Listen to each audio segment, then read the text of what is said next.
Soifua manuia, langi mama ma le soifua maua. O te whaaftai atu i le susunga taitai, ai maise le lau fono o le Samoan Language Symposium. Mo lene a wanoa na tu ina mai i lo unei tangata whaatau waa. E a veia o whai masui o le mātou whaala potopotonga o le ngafa e le ngata ina le sitete o California i Amerika nei. E mua mopea on o whaatu lo watu i le tātou atua i le langi. O ia e o le mana ma le malosi umalawa. O te whaatalo whatu foi i le paia ma le mamalu o lo whaafonga mai. Le au whaingaluenga paia o le atua i so o se whata whaitaulanga, ta ma tina ma tutua, ma tangata Samoa i so o se tafa o le lalolangi. O te tautalatu mai le ele nei, le ele o lātou na mua i malai i le nei pito o Amerika. Le paia o ainga o le au tongva, po o le tongva nation. E le mawhaina ngalo foi le tatou ele sā, a wā le atunu upele o Samoa. Amerika Samoa, ma le malotu uto otasi o Samoa, o tō paia ma tō sā. Le paia lava lea, i le la au na amo tasi o le tū manua. A whiwhio mai wha atui o le motu, to o le whale ula o la tōna tu ia upu ia te oe le manua tele. Le paia o le whale anga fulu ia sua ma le vai whanua, fofo mai tūlangi, sa ole ma le sale au mua ma le laungiunga sailua. Tainane le paia o ainga mana tō tama, tama fo'i mana tō ainga. Ainga o tupu, ainga o nofo, ainga na ta wha. Le mamalu rusonga ia tu mua mapule, i tu auma ala taua, ainga i le tai, ma le vaa o fonoti. O pa ia na Samoa. O le autu o le neifa moe, o le upenga e tautau ai whaangota. O se ala ngā upu tā ua maloloto e whaatatau i tātou tangata mo le neiva i tau. Ona o le pipisi mai o le whaamaioti se i tūlou. Na whaawhaingatā le ngaruenga o le Ā'oga o tātou ngangana. O tele o whaala potpotonga na SAILI ilia ni awala e whaawau pea le ngaruenga ai peita iane o telefoi nisi na whaile fitfilinga e tautau le lato upenga. Ina ua whaatau ta ian mato wasenga mua lava i le tausanga lua afis fulfitu. Sa whaata ia mato i le to otele o tangata matutua sa resitala e le ngata i tangata Samoa au tangata maisi atu nuu.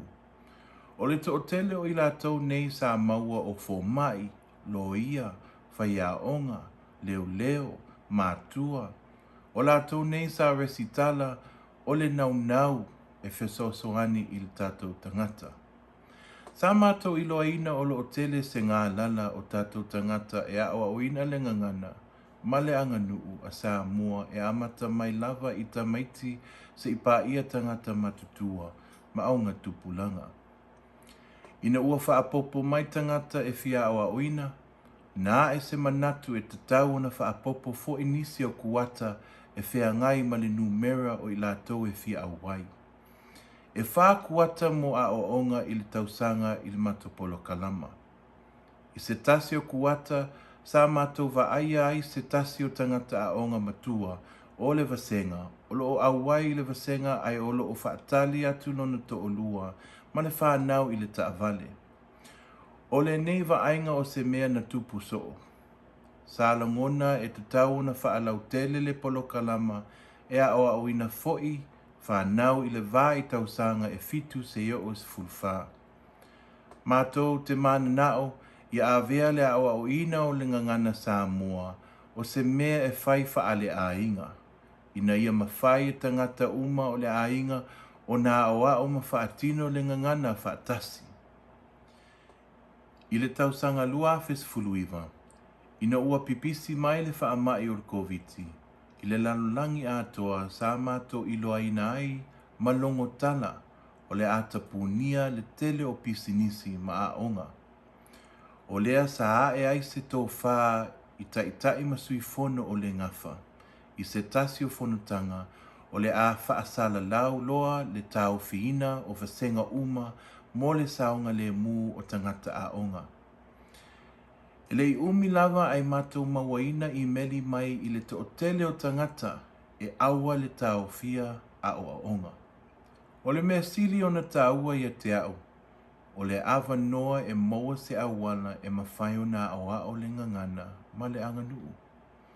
Sa mātou iloaina o le ne whaamai, o le a avea o se taimi whaingatā mo a tātou tangata. Sa mātou le iloa po le a se umi. Sa mātou whaalongoina e ova ma le 4 miliona tamaiti ma tangata matutua o le a ngā lulue ma wha Ā'oga i lunga le upenga ta whailangi. Sa whaia le sifono a le Gafa, ma ina ua uma o na talanoaina sa manatu tasi ai loa e tautau le upenga whaangota ai tatala le upenga ta whailangi. Na le i whaingo fie, ai peo tātou tua a sa mātou taua saina ni pe au fou.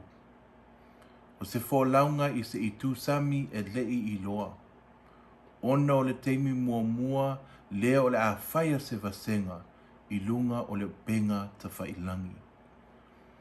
E na ia mātou lava tā pena sa mātou sa ili i awala e Alaoi'a i lunga o le upenga ta whailangi.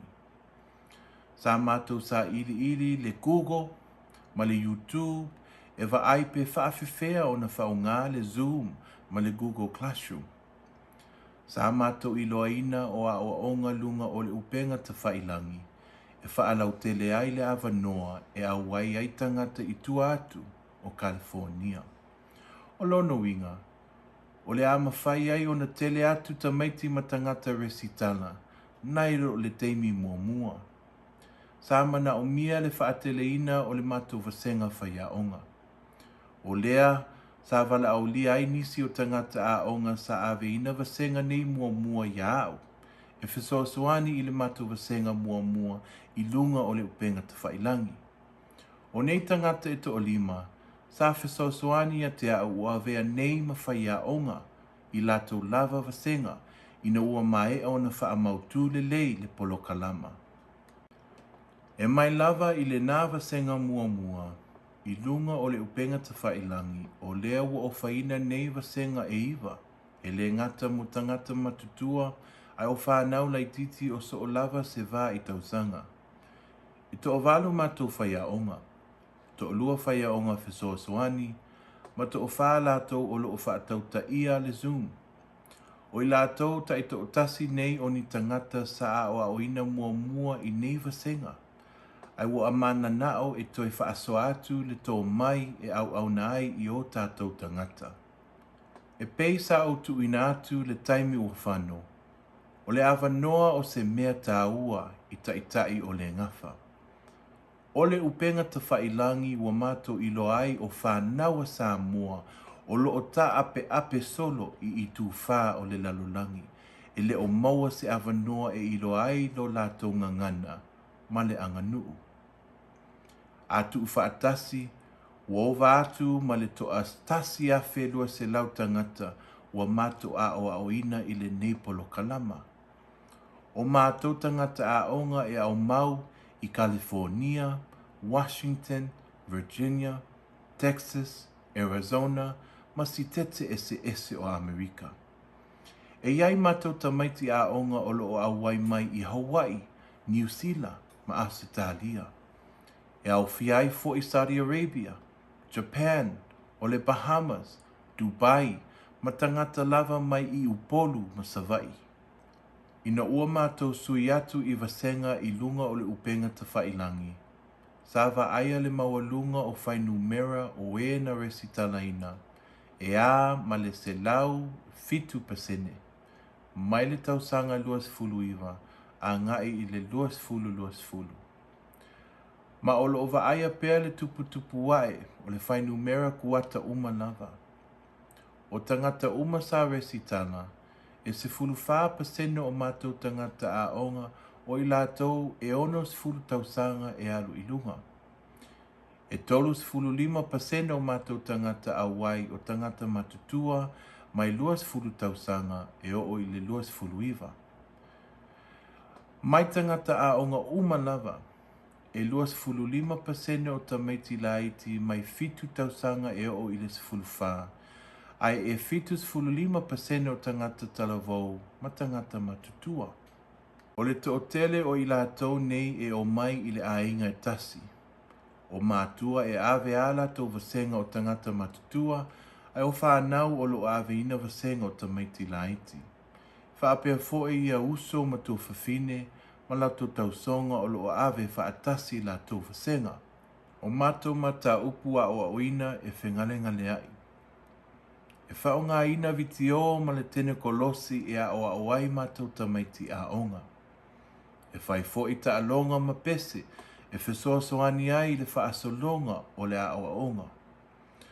O le Google Classroom o se tasi o tūlanga fōu, o whaonga ina tamaiti Ā'oga e SAILI ai latou me Ā'oga ma suenga.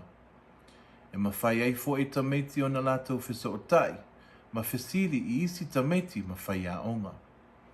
O se mea whaingaluenga tāua tele. Na manatu lava ma vaava ai loto, I nisi o mata upu e pei o mea o loo tutupu I ona pōnei. O le whaataua ina o le soifua tangata uli, po le Hawai'i o le tusinga ingoa mo le tausanga luas fulu. Ai mais le whaamalu si aunga, I le o atu e whai le palo tanga.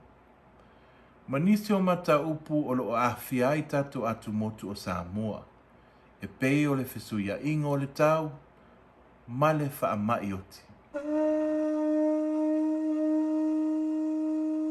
As you can see, Gafa's decision to move to online learning has expanded access to language and culture to Samoans of the diaspora during this hard time, using free tools and technology like Google Classroom to interact with our students. Yes, we had to hang our fishing net and open our internet. We realized that there was a hunger for Samoans learning our language all over the world whose families, for whatever reasons, left the shores of Samoa in search for a future of prosperity. Yes, for many Samoans of the diaspora, they continued to engage in Samoan traditions and practices, but many more found themselves in an environment where their cultural identity was oppressed due to societal norms and expectations. I remember when our family moved from Samoa to the States in the 90s. I was the only Samoan islander in my entire school. And if you're old enough to remember the maps in the 90s, Samoa was not in it. In my teacher's classroom was a wall full of the map of the world. And she told all of us that any country in the world we can find. As I stood at that wall, to no avail, I did not see Samoa. It is at that young age that I realized that the entire world, let alone this country, was going to school learning about a world where people like me did not exist. My story echoes the stories of all other Samoans who live abroad. Many of our Samoan brothers and sisters throughout the world often find themselves alone and disconnected to their roots and to our motherland. Some have experienced cultural trauma, generational trauma, and institutional trauma, which is why it was so important for me to make sure that our classrooms was a safe space to learn, a class with no judgment. There is a false notion that Samoan language outside of Samoa can only be taught in religious institutions or at an educational institution. But we must remember that Samoan language and culture is an indigenous entity. The reality is, there is a lack of resources and access for Samoans to learn about their language and culture. Things that are important to our nature are not taught in our classrooms here. Samoans have been a part of the fabric of our communities here in the States and abroad for more than 100 years, and yet we still see no accountability from our local leaders and school systems to promote the stewardship of our culture, identity, and our language. Here in America, the majority of Samoans were born in the States. We have generations of Samoans going through an identity crisis, and we must use language as a vehicle to remind them of their birthright. One person once asked me, what does Samoan language and culture have to do with succeeding in life here in the States? We disagree with that notion. It is our philosophy here in Gafa that when one person is in tune with their cultural identity, they can become a more productive member of society, no matter where they live. Again, it is important that we create more safe spaces for our people to learn and grow and share the beauty of our language and our culture. Gafa and other nonprofit organizations will do our best to give access to language and culture to our people, especially those of the diaspora.